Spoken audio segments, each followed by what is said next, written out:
Hey guys, and don't forget to catch the live stream on Full Spectrum Survival tonight at 9 Eastern Standard Time or 7 Mountain Standard Time. Thanks guys. Hey everybody, I'm JJ Johnson. You're watching Reality Survival. So today I'm just here at the extended stay hotel in Cheyenne. Finally got out here, but we're still homeless. And today what I wanted to do is just give you 8 tips for how to deal with riots and protesters while you're driving. So let's say you're driving along and you have to deal with riots and protesters. So that's what we're going to get into. So the first thing you want to do is you want to make sure that you're just really aware about what's going on in your information. So make sure that you use TV, radio, internet. You want to keep apprised of all those things and what they're saying on there about different blockages and things that are happening like that. Another thing that can be really helpful is in bigger situations, and especially in foreign countries too, is shortwave radio. And then the last thing, and probably the most useful thing, is police scanners. Having a local police scanner is going to be really helpful. And if you don't have the actual scanner itself, you can also get there are a lot of cell phone apps out there that will have, because it's all been converted to digital radio now, or at least they're supposed to have been. And so you can get these apps on your phone to be able to monitor what's going on in local scanners, and that is a good thing as well. The last thing is you can also, while you're driving, you can also use Google Maps and Apple Maps to kind of help indicate where there are blockages in the road. So if you've got a navigator or somebody with you, they can keep an eye on that, and you'll know that you're coming to an area that's slowing down or is even stopped, and you could avoid it by taking a route around it. So that's the first one. Let's take a look at the second.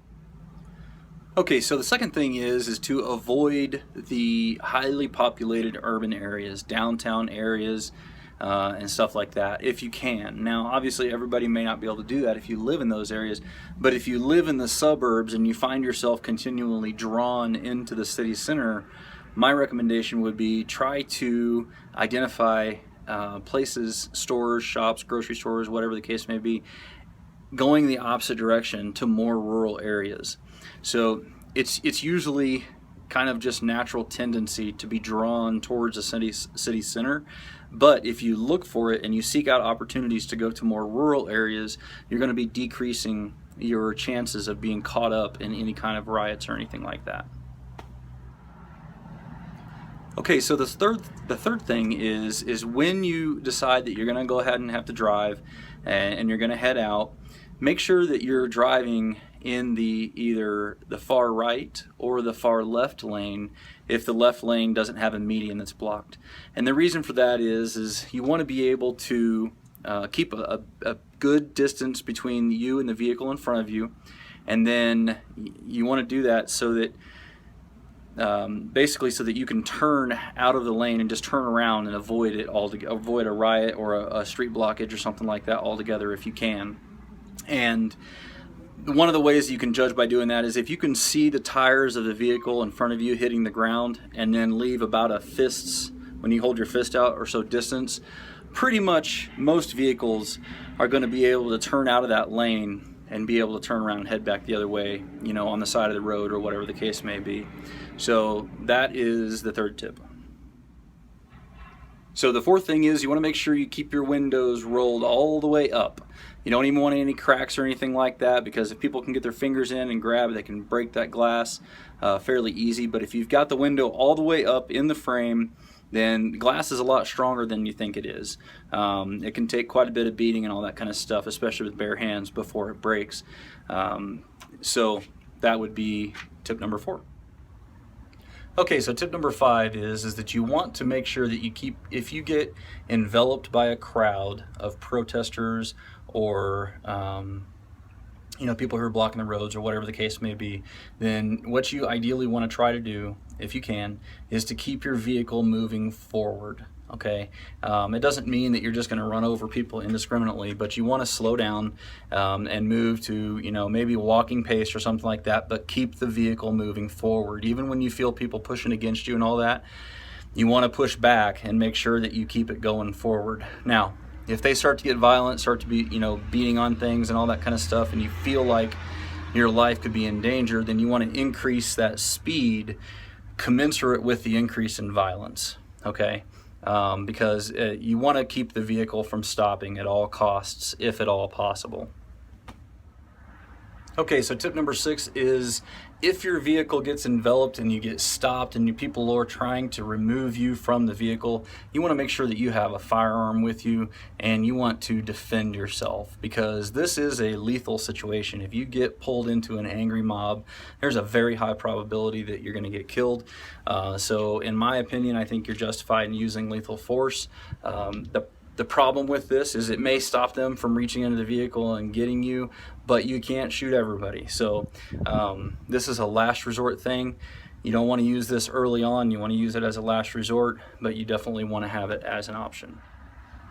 Okay, so tip number 7 is that your car has been stopped, you're being enveloped by a crowd, they're trying to pull you from the vehicle, maybe you've used your firearm. The last thing, if you start to feel like you are going to get pulled from the vehicle, it could be handy to have a large can of pepper spray or bear spray very handily and readily available so that you could grab it as you're getting pulled from the vehicle. Now, the reason I say this is because a firearm is good in certain circumstances, but it's got limited applications, a limited amount of bullets. You can't shoot everybody. The last thing is you can shoot more people with pepper spray or spray more people with pepper spray and bear spray than you can with a firearm. So you have a higher likelihood that you may be able to then escape and run away or get back in the vehicle and drive away.